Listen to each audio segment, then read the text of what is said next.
Muy buenas noches, mis amados hermanos, que el Señor les bendiga. Qué privilegio tan grande el poder comunicarnos por este medio y poder compartir algunas enseñanzas de la palabra de Dios. Antes de iniciar nuestra enseñanza el día de hoy, vamos a orar. Amante Dios y Padre Celestial, te damos gracias, Señor, en el nombre de Jesús, por el privilegio que tú nos das en esta noche de podernos reunir, Señor, para escudriñar tu palabra, reconociendo, mi Dios, que tú has dejado en tu palabra una palabra de bendición para este tipo de reuniones, que es: mirad cuán bueno y cuán delicioso es habitar los hermanos juntos y en armonía, porque ahí envías tú bendición y vida eterna. Padre, en esta noche te pedimos que la unción que permanece sobre cada uno de nosotros rompa todo yugo de mentira, argumento o razonamiento falso que se opongan al conocimiento tuyo, Señor, y que tu Espíritu Santo nos guíe a toda verdad. Que tu Espíritu Santo abra los ojos de nuestro entendimiento, abra nuestro corazón y por sobre todo prepare nuestro corazón para que sea como una tierra fértil en la cual tu palabra sea sembrada, Padre. Te lo pedimos, Señor, en el nombre poderoso de Cristo Jesús, y también te pedimos que a través de tu palabra y tu Espíritu Santo tú obres en nuestro corazón, transformándolo para la gloria tuya, para un mayor conocimiento tuyo y un mayor conocimiento de la vida eterna. En el nombre poderoso de Cristo Jesús. Amén y amén. En esta noche, mis amados hermanos, vamos a comenzar una serie que es Conociendo más íntimamente a Jesús. ¿Y por qué razón? Primero, porque la palabra en Juan capítulo 17, versículo 3 dice que esta es la vida eterna, que te conozcan a ti y a Jesucristo, a quien tú has enviado. Y en segundo lugar, en Juan capítulo 5, versículo 39, la palabra de Dios también nos enseña que escudriñemos las Escrituras, porque ellas son las que dan testimonio de Jesús y obviamente también de la vida eterna. O sea, hay una equivalencia entre la palabra, el conocer a Dios, y la vida eterna. Para iniciar, vamos a hablar acerca del nombre.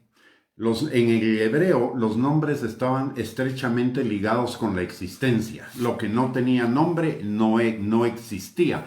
Por esa razón, la primera encomienda que Dios le da a Adán es la de ponerle nombre a todos los animales, y que el nombre que Adán le pusiera sería el nombre que tendrían, porque eso ya les daba existencia. Y esto lo encontramos, el hecho de que lo que no tiene nombre no existe, lo encontramos en la palabra de Dios, en el libro de Eclesiastés, en el capítulo 6, versículo 10. En la palabra de Dios y para el Señor, los nombres no solo son identificativos de personas, sino que tienen significados relacionados con el propósito para el cual las personas fueron creadas, o la manifestación de su esencia, o la manifestación de propiedades, naturaleza y o cualidades del que lo llevaba. Y en cuanto al Señor Jesucristo, en la palabra de Dios encontramos más de 250 nombres o denominaciones que le dan a Jesús, y eso nos habla de la riqueza de Jesús. Jesús no es solamente el Salvador, no es solamente el Señor, sino que implica, o el que hace milagros, sino que implica otras muchas cosas, que algunas de las cuales vamos a abarcar en este estudio que va a durarnos algunos días. En cuanto al nombre, también en la Biblia hay en general un fondo conceptual que con frecuencia tiene vigencia en el acto de otorgar un nombre. Algunas de las categorías a las cuales se puede referir el nombre son el nombre referido a la posición, o el nombre referido a la ocasión, acontecimiento y o circunstancia de su nacimiento, o los sentimientos del padre o la madre, como en el caso de Génesis 29, en 1 Samuel 1:20, cuando le dan el nombre a Samuel, en Éxodo 2:22, o en Primera de Crónicas cuando habla de Jabes. También el nombre es dado para señalar alguna particularidad observada en el niño o persona, como en Génesis 25:25, y entonces se convierte en un nombre profético. También el nombre referido a la transformación o modificación que una persona sufrió en el proceso de conocer al Señor, o también el nombre referido a un reflejo de la personalidad o tendencias características de su portador, como en Génesis 27:36 y 1 Samuel 25:25. El nombre referido también a una cualidad de Dios o una invocación a Dios, o la expresión de algún deseo para con el recién nacido ante Dios. Entonces, los nombres reflejan las características de la persona en muchos casos, y en el caso de los nombres de Jesús, pues reflejan perfectamente cada una de las características de Él. ¿Qué implica conocer el nombre de Dios? Primero significa conocer a la persona, sus propósitos, actividades, cualidades, características, personalidad, según se revelan en la palabra. Y en el caso del Hijo de Dios, o sea de Jesús, debido a que Jesús permaneció fiel hasta la muerte, su Padre le recompensó con una posición superior y con un nombre que está por encima de todo nombre, como nos lo indica Filipenses capítulo 2, versículos del 5 al 11. Todos los que deseamos la vida y que nuestra vida vaya como la luz de la aurora en aumento hasta que el día sea perfecto, esa vida plena, esa vida abundante que Jesús tiene para nosotros aquí en la tierra y también en la eternidad, necesitamos reconocer lo que el nombre de Jesús representa, como nos lo enseña Hechos 4:12. Esto es la posición de Jesús, por lo menos en 5 o 6 de sus facetas. Una como juez, de la cual nos habla Juan capítulo 5, versículo 22, como rey en Apocalipsis 19:16, como sumo sacerdote en Hebreos 6:20, como rescatador en Mateo 20:28 y como agente principal de la salvación en Hebreos capítulo 2, versículo 10. Respecto al nombre de Jesús, encontramos por lo menos 5 ideas centrales en las cuales nosotros nos debemos concentrar. Y una es creer en que su nombre implica, creer en su nombre implica reconocer a Jesús como el Mesías, Salvador y Señor, que es el tema central de los escritos de Juan. También implica ser bautizado en su nombre, o sea, ser bautizado por él, que lo que implica el reconocimiento de su autoridad total sobre nuestra vida, que es lo que nos enseña Mateo 28:19, Hechos 2:38, Hechos 8:16, 10:48, 19:5. O sea, el bautismo no es simplemente una ceremonia o un acto, sino que implica nuestro reconocimiento de la autoridad de Cristo sobre nuestras vidas, nuestro compromiso a la obediencia a Él y a su palabra. También otra cosa que debemos entender en cuanto al nombre de Jesús es que obrar en su nombre es participar de su autoridad. Eso nos lo indica Marcos capítulo 9, versículo 38, y en Marcos capítulo 16, versículo 17, y en Lucas 10:17.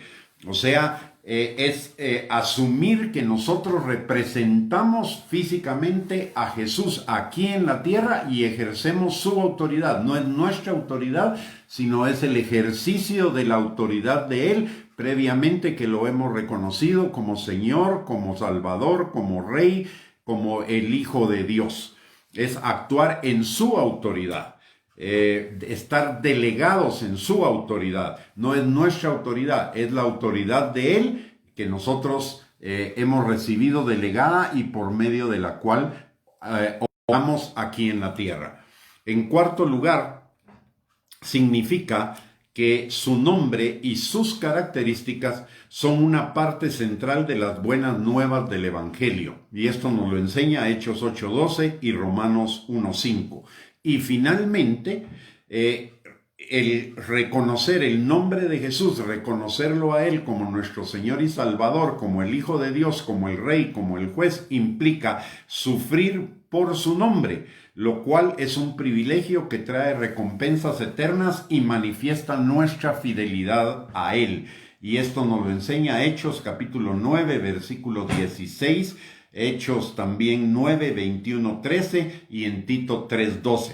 O sea, sufrir por el nombre de Cristo es un privilegio que trae consecuencias y recompensas eternas y que va a manifestar nuestra fidelidad a Él. No como sucede con muchos que están o que están activos en la fe teóricamente mientras las cosas salen bien, y una vez que las cosas comienzan a tener alguna dificultad, entonces escapan.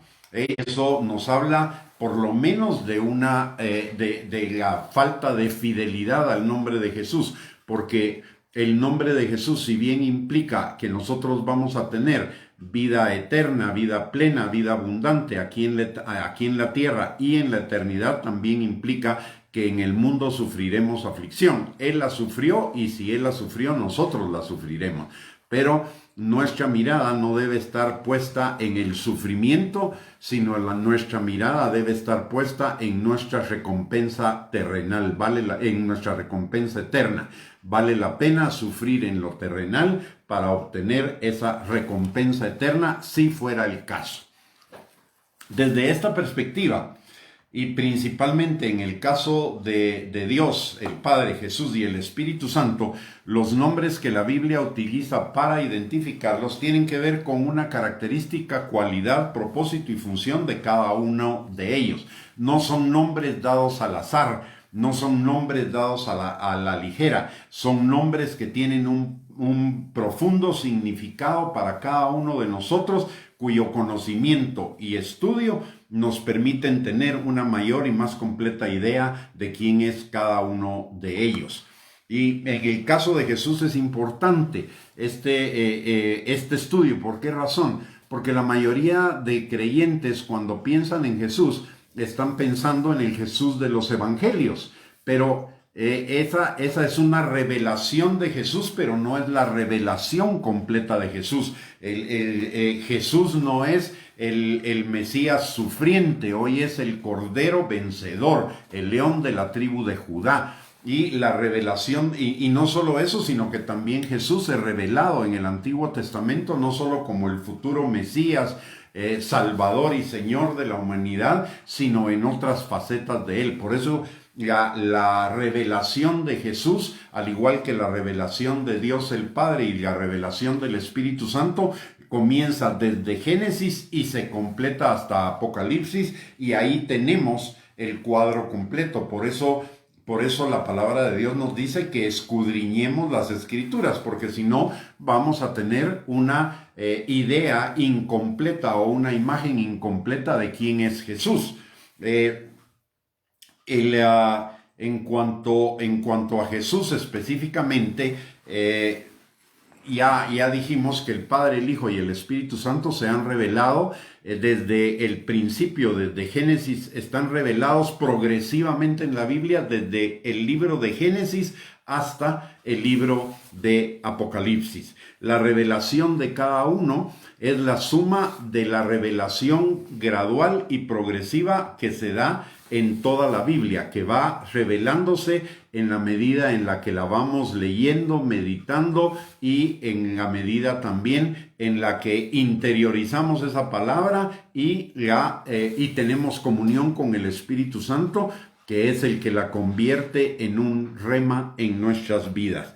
Y ello pasa con la revelación de Jesús. La revelación de Jesús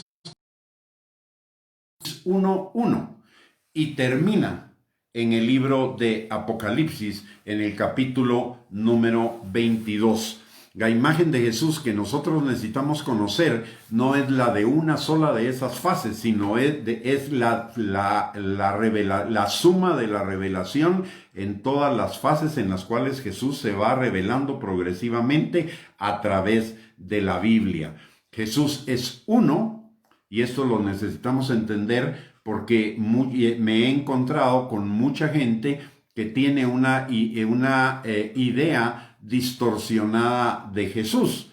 Lo ven como el dador de promesas, el dador de bendiciones, pero no lo ven como el juez, o no lo ven como el Señor de sus vidas, sino solo como un dador de promesas, o como un hacedor de milagros, que lo convierte en una especie de Santa Claus regalón que se olvida de nuestro de nuestra forma de vivir, cuando lo más importante en cuanto a Jesús es la transformación que debe experimentar nuestra forma de vivir, como lo dice en el libro de Romanos, en el capítulo 12, versículos del 1 al 3, o lo dice el Evangelio de Juan, capítulo 3, versículo 30, o nos lo dice el mismo Jesús en Mateo, capítulo 5, versículo número 48. En el pueblo cristiano, versículo 38, perdón. En el pueblo cristiano hoy, generalmente cuando a uno le pregunta a un creyente cómo es Jesús, por lo general la descripción que nos va a dar es la de Jesús de los evangelios, sin considerar que en esa etapa Jesús se despojó de su gloria y se hizo hombre, número uno. Y al despojarse de su gloria, obviamente algunas de las características de Jesús quedaron en ese momento en suspenso y las recuperó en la resurrección de los muertos, número uno. Y número dos, también debemos considerar que cuando Jesús vino a la tierra, Él no se reveló completamente a sí mismo, Él vino a revelar al Padre.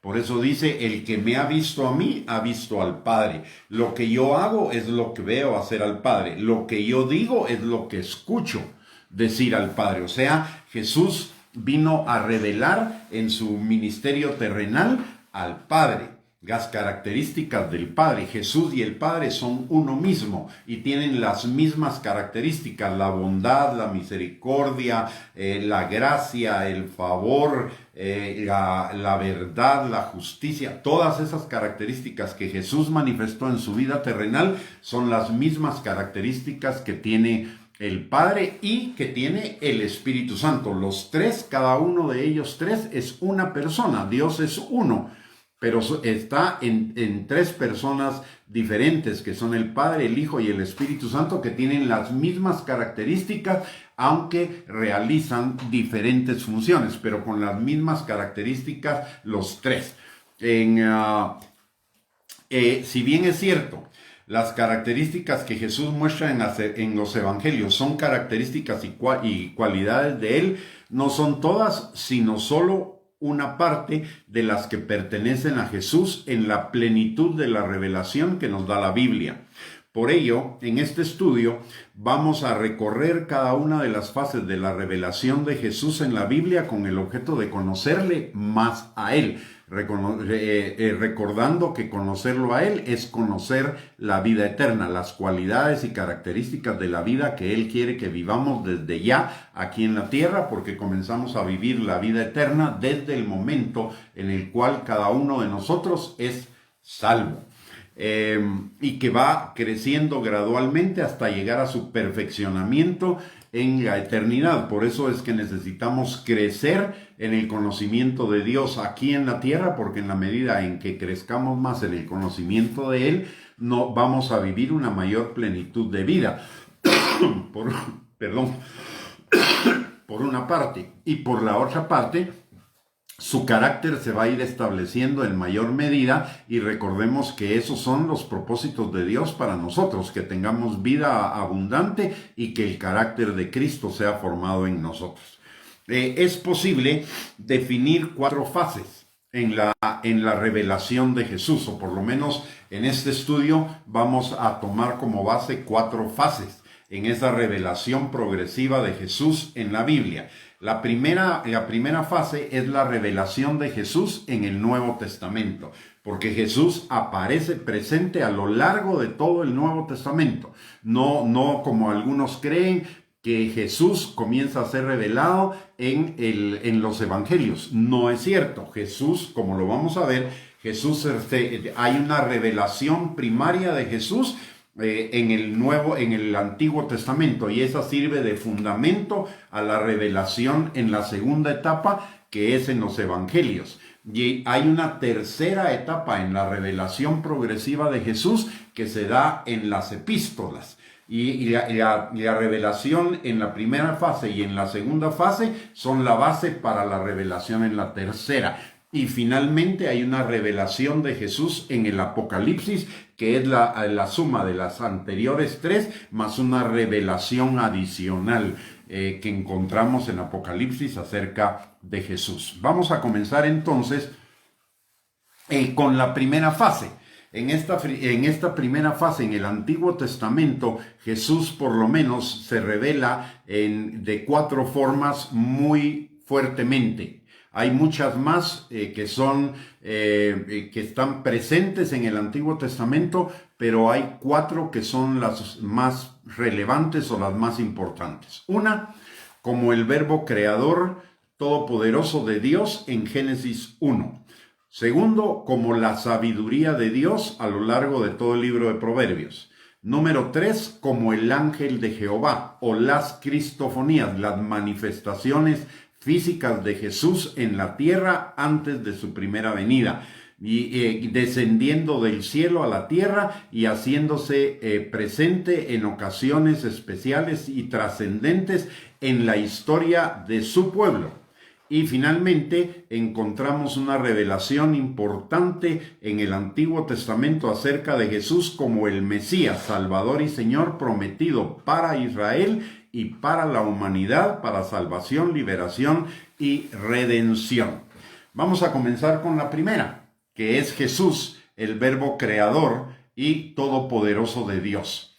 Esta revelación la tenemos también en Juan, cuando Juan presenta a Jesús como el verbo de Dios, porque Jesús estuvo presente en la creación misma, en Génesis 1:3, como la palabra de Dios. Recordemos que Jesús es el verbo de Dios encarnado, la palabra de Dios. Y en Génesis 1:3 lo encontramos presente en el versículo que dice, y Dios dijo, sea la luz, y fue la luz. Y a partir de ahí se presenta en los otros 7 hechos creadores de Dios que dan lugar a la creación de toda la tierra.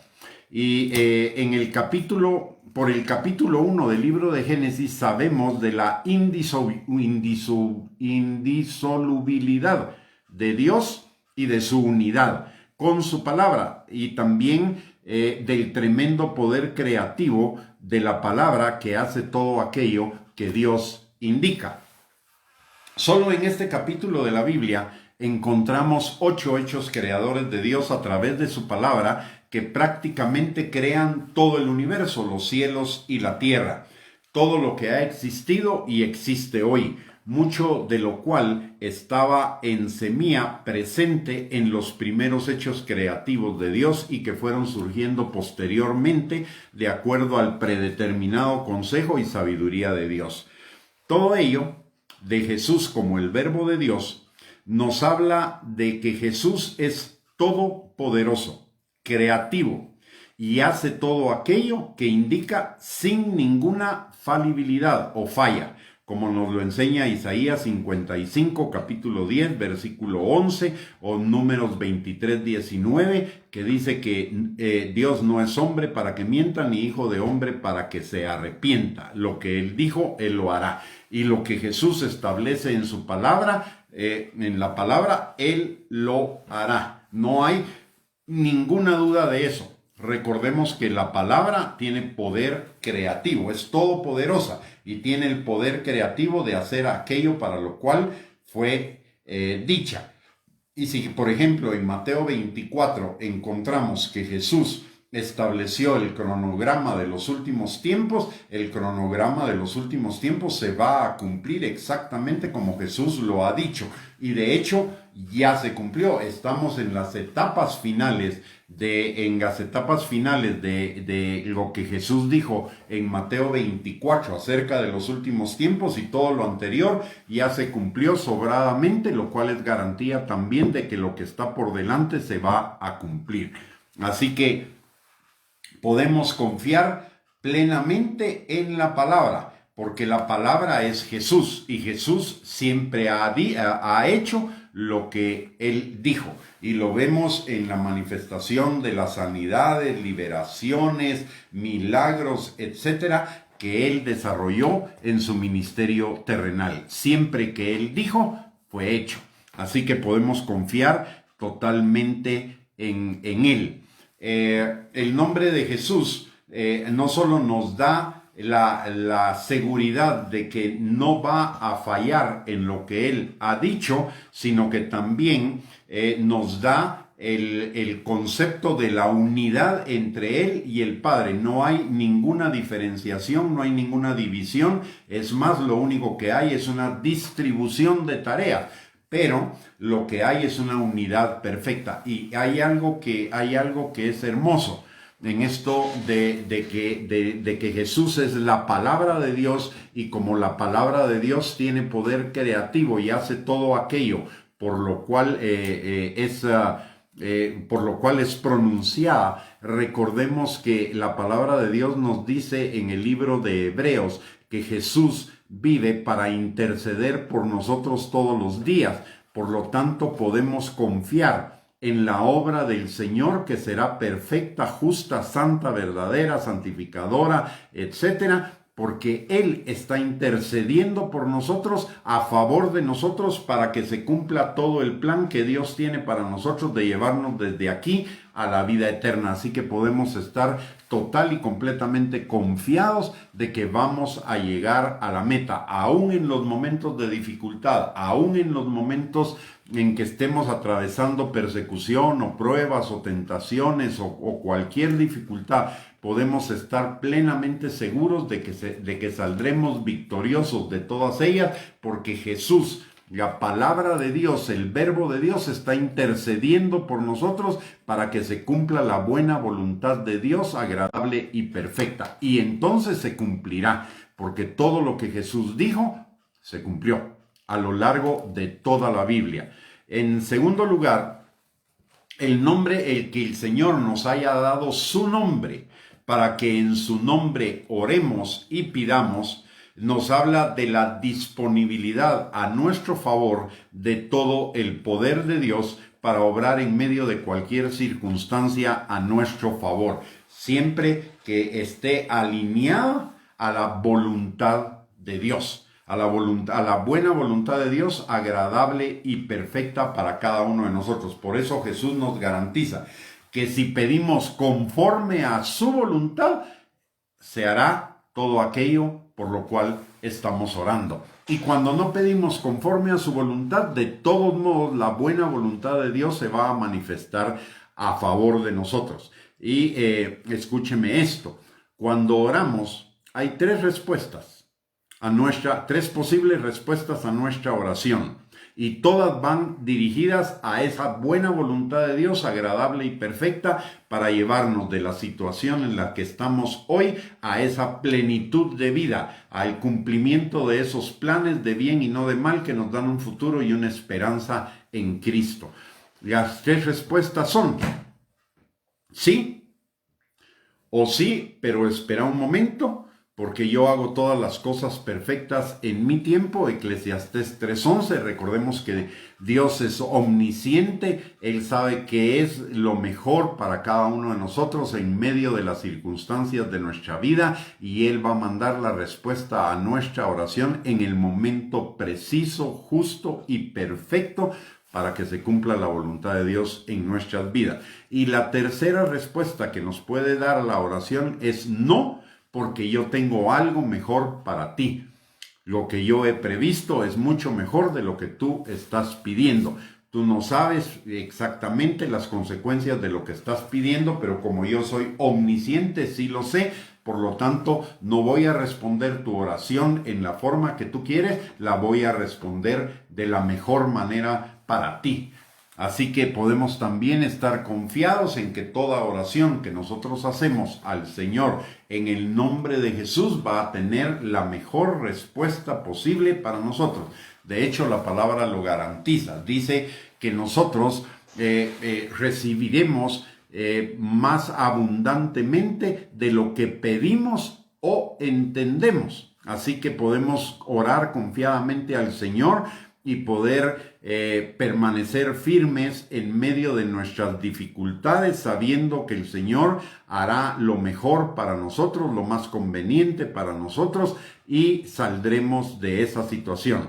Como dice, hay un dicho popular aquí en Guatemala que dice que no hay enfermedad que dure 100 años, ni justo que la aguante. En el Señor no vamos a tener que esperar normalmente 100 años, ni 20, ni 25, como esperó Abraham para ver el nacimiento de Isaac. Pero hay peticiones que van a pasar un tiempo antes de que las veamos contestadas. De hecho, por eso la palabra de Dios nos dice que esperemos con fe y paciencia, porque por la fe y la paciencia se heredan las promesas, y eso quiere decir que puede haber un intervalo de tiempo entre el momento que nosotros hacemos nuestra oración y el momento en el cual el Señor la responda. Entonces, esta característica de Jesús como el verbo de Dios todopoderosa o todopoderoso nos da confiabilidad en cuanto a que se va a cumplir todo lo que Jesús dijo. En segundo lugar, nos habla de la unidad de Jesús con Dios en cuanto a estar alineados en la misma voluntad buena, agradable y perfecta para nosotros. En tercer lugar, la certeza de la oración, de la respuesta a nuestra oración de la mejor manera posible, aunque oremos equivocadamente. Y la tercera, que por la intercesión de Jesús podemos estar seguros que en todas las cosas somos más que vencedores por medio de Él que nos amó, que en cualquier circunstancia, dificultad o contrariedad, Él está intercediendo por nosotros para que seamos más que vencedores en medio de ella. O sea, aunque tengamos la batalla, vamos a ganar.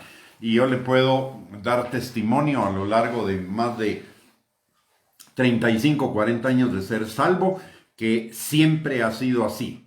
Aún en las peores batallas, en las batallas más simples o en las batallas más complicadas de mi vida, por mucho que hayan durado, el Señor siempre me ha sacado más que vencedor. Siempre me ha sacado de ahí a un nivel superior de donde estaba antes de comenzar la prueba. Y algunas han sido largas. No le digo que han sido inmediatas. Algunas han durado semanas, otras han durado meses, algunas han durado un par de años, 3 años, pero al final he visto la mano de Dios sacándome en victoria en cada una de esas circunstancias y perfeccionado, establecido, madurado, afirmado en Él. Así que la palabra de Dios siempre va a hacer lo que la palabra de Dios dice. Nunca va a haber un...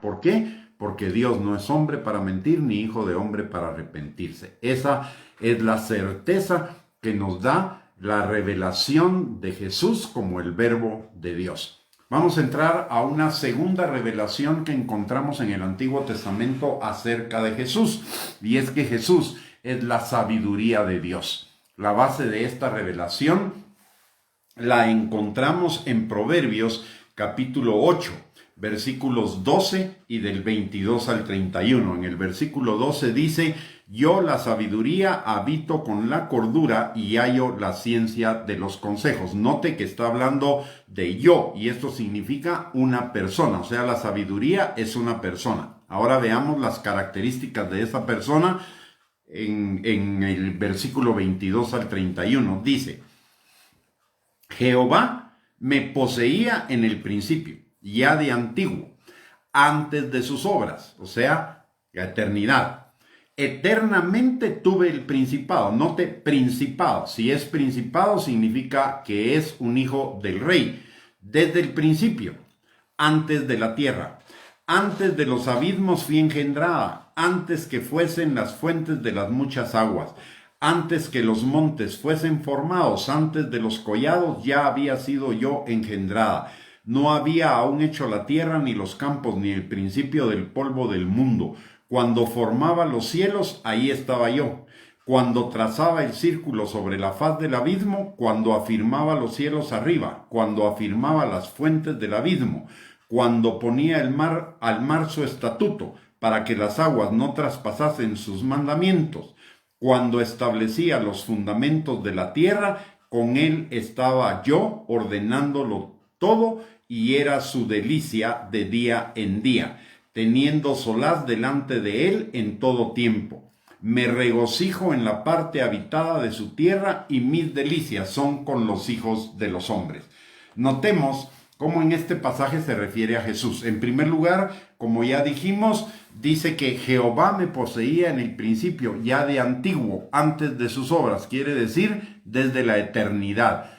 Dios es eterno, Jesús es eterno. Y esto lo reafirma en otra oración posterior cuando dice, eterno tuve el principado desde el principio, antes de la tierra.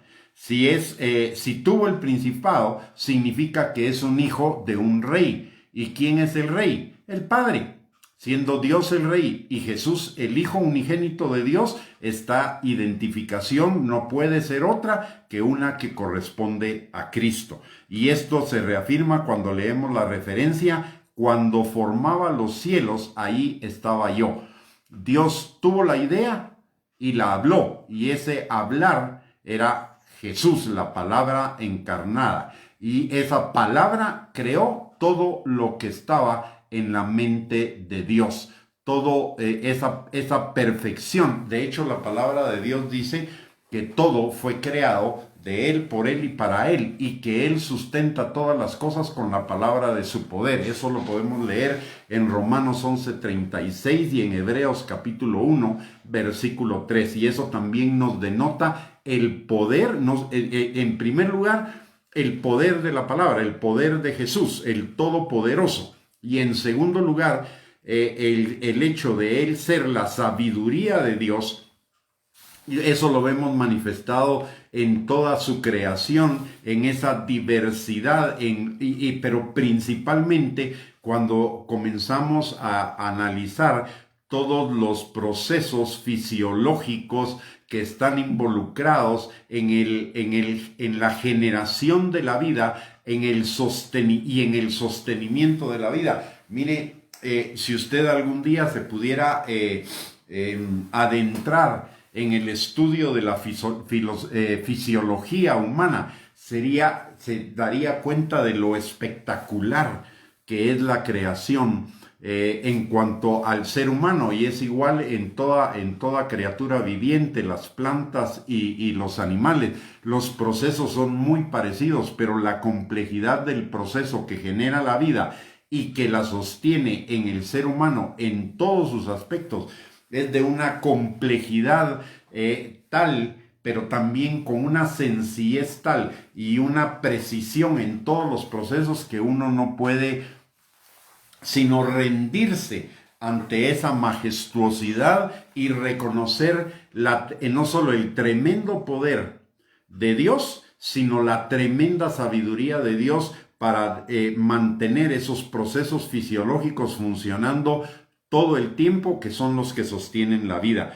Y como una anécdota, yo dentro de mis estudios soy psicólogo. Y como psicólogo tuve que estudiar la fisiología humana.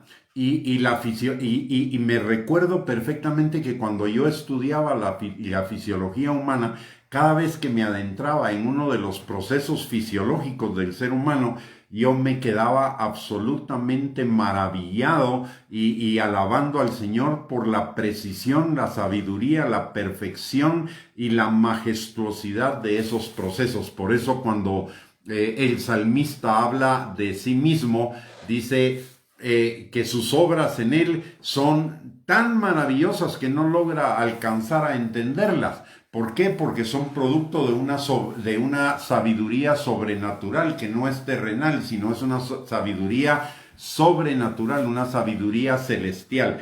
Pero lo importante en esto para nosotros es que es una tremenda bendición saber que Jesús es la sabiduría de Dios, la infinita sabiduría, la majestuosa sabiduría, la sabiduría perfecta, y que está a nuestra disposición a través de la palabra y a través también de la comunión con el Espíritu Santo, que nos revela más de esa sabiduría, de lo que la palabra de Dios dice. Recordemos que La palabra dice que el Señor tiene tesoros escondidos y secretos muy guardados que están en la palabra y que nos son revelados en la medida en la que vamos profundizando cada vez más en la palabra, porque al principio leemos la palabra así de corrido y todavía a veces no enlazamos una palabra con otra, pero en la medida en la que vamos conociendo más ampliamente la Biblia,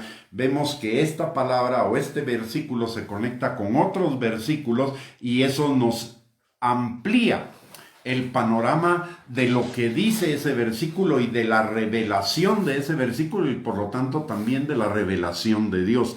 Por eso es importante que escudriñemos las Escrituras, que meditemos en las Escrituras, como dice Juan 5:39 y como dice el Salmo 1, versículos del 1 al 3, para que en esa meditación y en ese escudriñar vayamos teniendo una mayor amplitud de la revelación de lo que dice cada palabra que Dios ha dejado escrita en la Biblia. Es eso lo que lo que va transformando nuestras vidas, es eso lo que va haciendo que la palabra de Dios no solamente sea algo que tenemos en el cerebro, sino algo que está en nuestro corazón, y de la abundancia del corazón habla la boca, y de los pensamientos profundos que tenemos en el corazón, de esa forma vivimos. Ya el que la Biblia nos diga que meditemos de día y de noche en la palabra de Dios y que la escudriñemos y que no ignoremos las Escrituras, porque si no podemos errar, va dirigido precisamente a eso, a encontrar, a que nos sean revelados esos secretos escondidos y esos tesoros muy guardados en toda la palabra de Dios, en la revelación completa de la palabra de Dios. Un versículo aislado nos dice una cosa, que es la revelación primaria, pero ese versículo asociado con otros pasajes de las Escrituras nos dan un panorama mucho más completo. Y déjeme decirle por qué es importante esto, porque muchas de las doctrinas de error que vemos que son populares, digámoslo así, el día de hoy en el cristianismo, están basados en una revelación incompleta de la palabra, porque solo están tomando de base unos 2 o 3 versículos que son convenientes para esa enseñanza, pero no están tomando todo el consejo completo de la palabra, y por lo tanto eso desemboca en un error. Por eso Jesús dijo, ustedes erran porque ignoran las Escrituras. Por eso es importante que escudriñemos y leamos constantemente la palabra de Dios. Es lo que dice Jesús. Dice, no solo de pan vivirá el hombre, sino de toda palabra que sale de la boca de Dios. Y esto me lleva a hacer una equivalencia. Si 3 veces al día nosotros nos alimentamos físicamente, por lo menos 3 veces al día también nos deberíamos alimentar de la palabra de Dios. De hecho, el ayuno realmente es la privación de alimento físico. ¿Para qué? Para que en lugar del alimento físico tengamos mayor disponibilidad de tiempo para el alimento espiritual de la palabra. Así que, y así como el alimento físico lo masticamos y lo digerimos, de la misma manera necesitamos hacerlo con la palabra. A eso se refiere cuando dice que meditemos en ella de día y de noche y que además la escudriñemos. Es el equivalente al proceso físico de morder y digerir y procesar la comida física. De la misma manera lo hacemos con la palabra de Dios como el alimento espiritual, a través de la meditación y a través del escudriñar y a través de poner esa palabra en el contexto completo de la Escritura. Una regla para el entendimiento de la palabra es que, en primer lugar, un versículo dice lo que dice. No hay que buscarle significados ocultos para nada. Número 1. Número 2, ese versículo debe estar en el contexto del capítulo o del pasaje en el cual está ese versículo. Y ese pasaje debe ser entendido en el contexto del libro en el que está, en el que está escrito. Y ese libro debe ser entendido en el contexto del Nuevo o del Antiguo Testamento, según esté en uno de ellos dos. Y finalmente, ese libro o ese pacto debe ser entendido en el contexto de toda la Biblia. O sea que al final el contexto de un versículo debe ser toda la Biblia.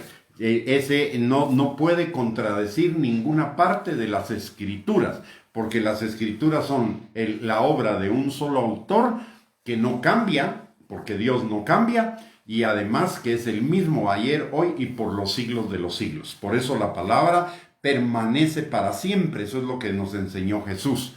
Entonces debemos, para entender un versículo o un pasaje, necesitamos el contexto completo de la palabra de Dios, comenzando por el pasaje donde está, luego el libro al que pertenece, el pacto al que pertenece o el testamento al que pertenece y toda la Biblia. Y no se puede contradecir uno con otro, porque Dios no es Dios de contradicciones. Dios es un Dios de orden, es un Dios perfecto, Él no cambia y es el mismo ayer, hoy y por los siglos de los siglos. Este nombre entonces nos habla, el nombre o que Jesús sea la sabiduría de Dios, nos habla de la disponibilidad de todo el consejo necesario para la vida, y que dicho conocimiento está a nuestro alcance todo el tiempo mediante una relación viva, dinámica, constante, creciente con la palabra y con el Espíritu Santo, que es el Espíritu de Cristo y el Espíritu de la palabra también. Entonces, tenemos acceso a la sabiduría ilimitada de Dios, infinita de Dios, perfecta, santa, justa, verdadera, etcétera, a través de la palabra y de la comunión del Espíritu Santo para cada circunstancia de nuestra vida. La Biblia tiene la respuesta a cada circunstancia de la vida. Lo que necesitamos es conocerla, es meditarla, escudriñarla. La mayoría de creyentes tenemos un problema: solo leemos las Escrituras y a veces las leemos como tarea, como una meta. Sin embargo, la palabra de Dios nos dice que la meditemos de día y de noche, que la escudriñemos, que nos alimentemos de ella por lo menos 3 veces diarias.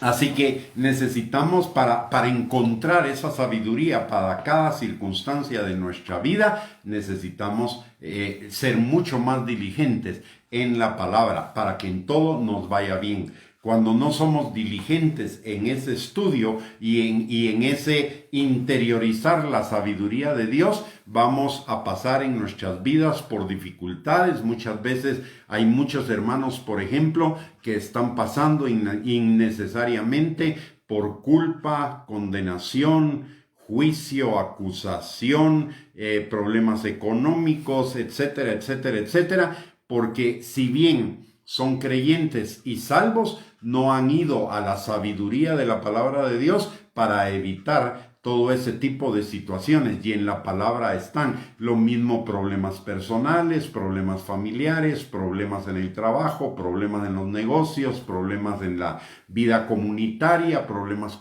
en las relaciones personales, etcétera, etcétera, etcétera. Es porque nos metemos en problemas, erramos, y nos metemos en problemas porque ignoramos las Escrituras.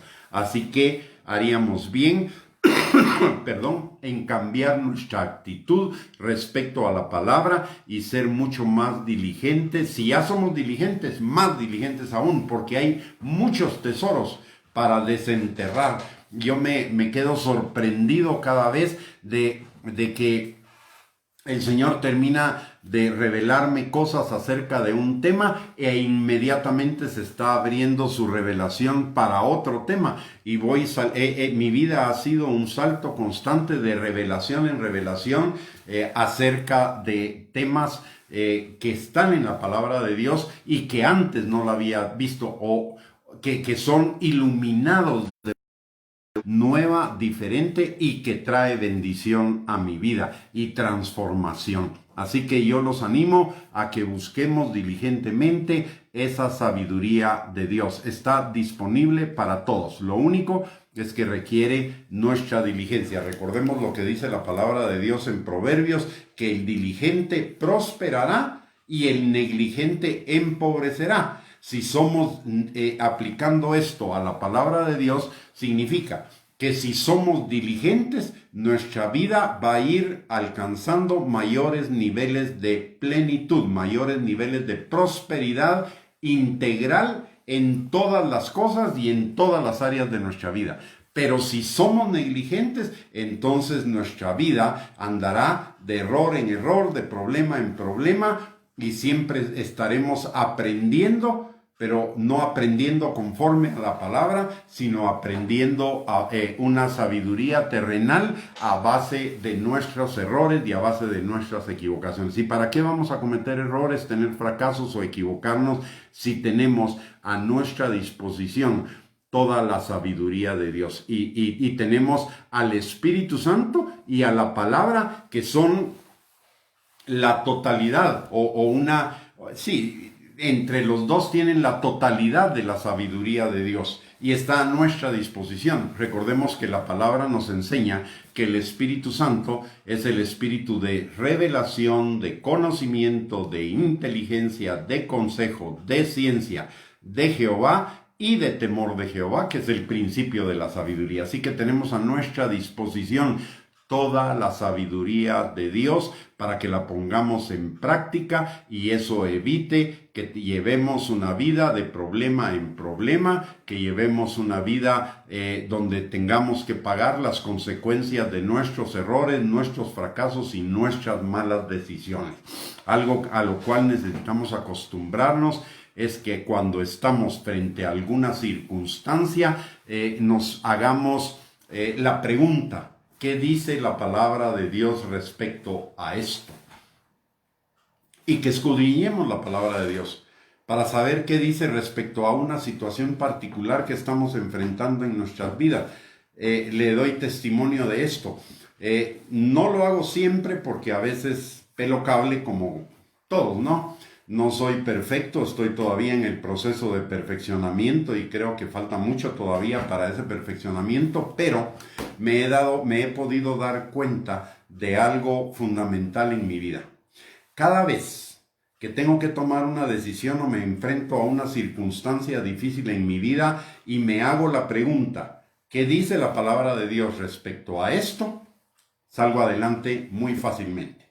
Pero cuando no consulto con el Señor o con la palabra o con el Espíritu, ¿qué dice Dios al respecto?, me equivoco y la situación se complica innecesariamente. Así que mi consejo por experiencia propia es que cada vez no nos apresuremos a tomar decisiones. Hay decisiones que parecen que las debiéramos tomar urgentemente, pero eso no implica que nosotros no nos tomemos un par de minutos, 3 minutos, 5 minutos para buscar lo que la palabra de Dios nos aconseja para esa circunstancia. Y si conocemos la palabra, va a ser muchísimo más fácil porque el Espíritu Santo va a traer esa palabra a nuestra mente inmediatamente y vamos a poder tomar la decisión con respecto o en base a lo que dice la palabra de Dios. Pero la mejor Biblia, déjeme darle un consejo.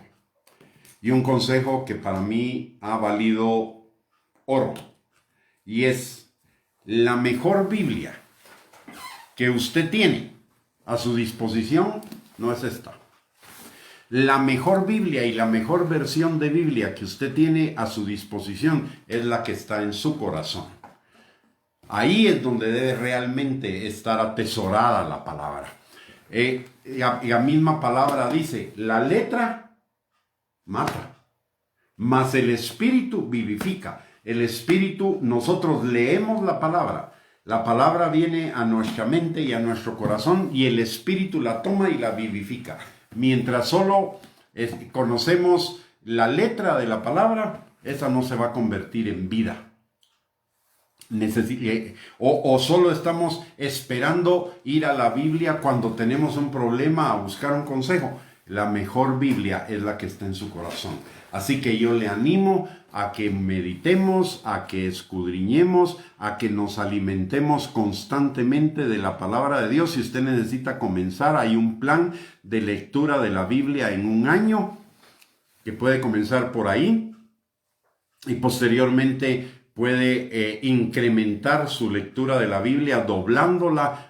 Es decir, la Biblia en 6 meses, ese mismo plan, solo que de 2 días en 2 días, y así sucesivamente. Yo aconsejo a todos, a quienes puedo, que deberíamos, si la Biblia es la sabiduría de Dios, si la Biblia es la autoridad para nuestra vida, deberíamos, por lo menos, leerla una vez al año. ¿Sabe? La palabra de Dios es viva. A mí me pasa algo, le voy a contar también un testimonio al respecto. A mí me pasa algo. Yo leo un libro cristiano, como por ejemplo este que estoy leyendo en este momento, lo leo una vez y se acabó. Y si trato de leerlo la segunda vez, ya me parece aburrido. O ya me parece que ya conozco lo que dice y ya no necesito más. Pero con la Biblia, cada vez que la leo, resulta que aprendo nuevas cosas. ¿Por qué? Porque la palabra es viva y eficaz. La palabra es viva cada día. Y cada día me va a revelar cosas más allá de lo que había visto en una lectura anterior. Solo para contarle, hay un pasaje de la palabra que para mí tiene un especial significado, y es la parábola del hijo pródigo. Y en la palabra del hijo pródigo he encontrado enseñanza para alrededor de unos 70 temas diferentes. Es impresionante, a mí me impresiona cada vez que me pongo a meditar en esa escritura, en ese pasaje del hijo pródigo. El Señor lo usa para enseñarme acerca de temas que yo ni me imaginaba que esa parábola podía enseñar. Y eso es porque la palabra de Dios es viva. Y en la palabra de Dios hay tesoros escondidos y secretos muy guardados para aquellos que la aman, que la buscan, que entran en intimidad con la palabra. Entrar en intimidad con la palabra es entrar en intimidad con Jesús también, porque Jesús es la palabra. Así que la enseñanza que podemos derivar de este nombre de Jesús o de esta revelación de Jesús como la sabiduría de Dios es que escudriñemos, seamos mucho más diligentes en escudriñar la palabra de Dios. Va a ser de bendición para nuestras vidas. Si usted ya es diligente, hágalo aún más. Y si no ha sido tan diligente, incremente su nivel de diligencia. Eso va a traer bendición a su vida. La palabra limpia, sana, restaura, liberta, transforma, bendice. La palabra se hace vida en nuestras vidas. En fin, tiene un montón de beneficios. No es por casualidad que el capítulo más grande de la Biblia es el Salmo 119. Y el Salmo 119 está prácticamente en el centro de la Escritura. Y además de eso, ese Salmo habla total, completa y absolutamente de los beneficios de la palabra, de nuestra actitud hacia la palabra, de lo que es la palabra en nuestras vidas, lo que opera en nuestras vidas. Así que la palabra tiene una riqueza maravillosa. Por ignorar las Escrituras, mucha gente piensa en Dios como un Santa Claus regalón. Por no escudriñar las Escrituras, mucha gente piensa que Jesús es solo Señor y Salvador. Por no escudriñar las Escrituras, mucha gente no es liberada de esas mentiras, argumentos y fortalezas que se levantan o que se levantaron en nuestro corazón en contra del conocimiento de Dios, que levantó la carne, el viejo hombre, en contra del conocimiento de Dios. Por ignorar las escrituras, mucha gente vive en el libertinaje, o mucha gente vive en el legalismo o en alguna variación de legalismo, libertinaje, porque no hemos escudriñado las escrituras. ¿Y sabe qué? Las escrituras son simples. Las escrituras son para que todos las podamos entender. No necesitamos un intérprete. De hecho, la escritura no se interpreta, se entiende, que es diferente. Hoy muchos hablan de la interpretación y eso ha dado lugar a muchas enseñanzas erróneas. Pero la palabra no necesita interpretación. La palabra es lo suficientemente sencilla y clara y dice lo que tiene que decir, no dice otra cosa que necesite interpretación. Lo que necesitamos es conocerla y escudriñarla para entenderla en toda su dimensión, en toda su amplitud. Por eso la palabra también, una de las cosas que nos dice es que el reino de Dios, los valientes, los esforzados, son los que lo arrebatan. ¿Por qué? Porque hay un enemigo que nos quiere meter distractores e ideas equivocadas respecto a ir a la palabra y alimentarnos de la palabra. Mire, es impresionante cómo hay cantidad de gente que vive acusada, juzgada, condenada y culpable de ciertas cosas, cuando la palabra de Dios nos dice que la acusación, el juicio, la culpa o la condena vienen del diablo, porque Dios es el que justifica y Dios es el que perdona. Y sin embargo, mucha gente viviendo en ese tipo de cosas, o viviendo en ansiedad, en angustia, en depresión, en estrés, cuando la palabra de Dios tiene todas las soluciones para esas situaciones de la vida que producen esas cosas. Pero por ignorar las escrituras, perdemos. Así que, mis amados hermanos, vamos a dejar este estudio hasta aquí. Mañana todavía vamos antes de entrar a la segunda fase de la revelación de Jesús en la Biblia, la segunda fase progresiva de la revelación de Dios en la Biblia, vamos a terminar con algunas cosas de esta primera parte.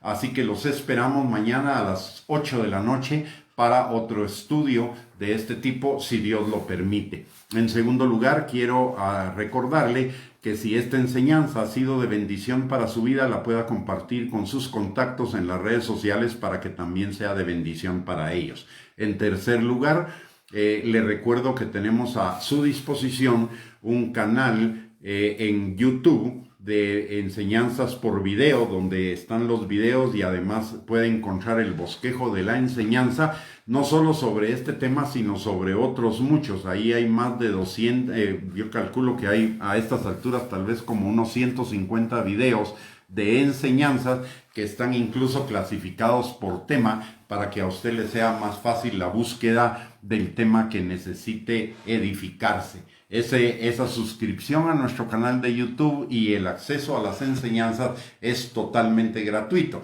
Y le pediría un favor, que se suscriba a nuestro canal. Nos bendeciría, porque en la medida en que vayamos aumentando el número de suscripciones, eso nos va a dar ciertos derechos y privilegios en ese canal para otras cosas más.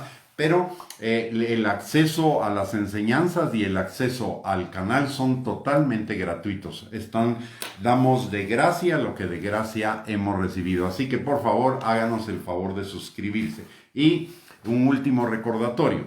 Si usted necesita salir de su casa, a hacer mandados o a trabajar o por alguna razón, por favor, mantenga las medidas de seguridad o las medidas de prevención. Use su mascarilla, lávese sus manitas con jabón constantemente, guarde la distancia necesaria entre persona y persona, porque protegiéndose usted está protegiendo a su familia, y protegiéndonos todos y protegiendo a nuestras familias, también estamos protegiendo a los demás. Así que vamos a finalizar esta transmisión.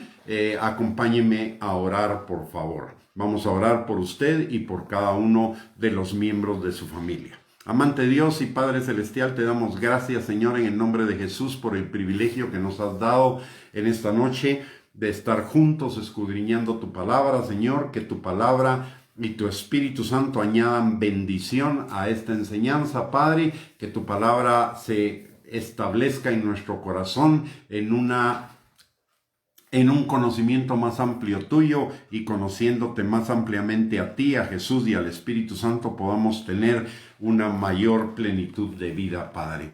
Señor, en el nombre de Jesús, en esta hora venimos delante de ti, al trono de tu gracia, para encontrar misericordia y gracia para el oportuno socorro para cada uno de nosotros y nuestras familias, pidiéndote, Señor, que tu mano poderosa esté sobre cada uno, Señor, sanando al que esté enfermo, restaurando al que está quebrantado, liberando a cualquiera que esté aprisionado por mentiras, argumentos y razonamientos falsos que se opongan al conocimiento tuyo y de la vida que tenemos en ti, Señor, y del poder que opera en cada uno de nosotros, Padre.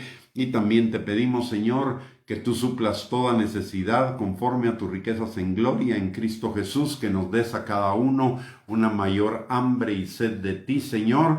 Que Padre, en el nombre poderoso de Jesús, el que está caído, tú lo levantes, el que está desanimado o debilitado, tú lo fortalezcas, Señor. Al que está en situaciones de depresión, angustia, ansiedad y cualquier otra emoción negativa, tú extiendas sobre él tu manto de alegría y tu óleo de gozo, y cambie su lamento en danza, su tristeza en alegría, sus lágrimas en risa, su duelo en fiesta, Señor. Y que a cada uno de nosotros en esta noche nos des un descanso reparador, que nuestras energías, Señor, sean restauradas, y que el día de mañana tu presencia vaya con cada uno de nosotros en cada cosa que hagamos, Señor, bendiciendo la obra de nuestras manos, produciendo fruto y fruto en abundancia, Señor, y que sea también un día de cumplimientos de tus promesas sobre cada uno de nosotros. Te lo pedimos, Señor, en el nombre poderoso de Cristo Jesús. Te damos a ti toda la gloria, la honra y la alabanza por los siglos de los siglos, Señor. Amén y amén.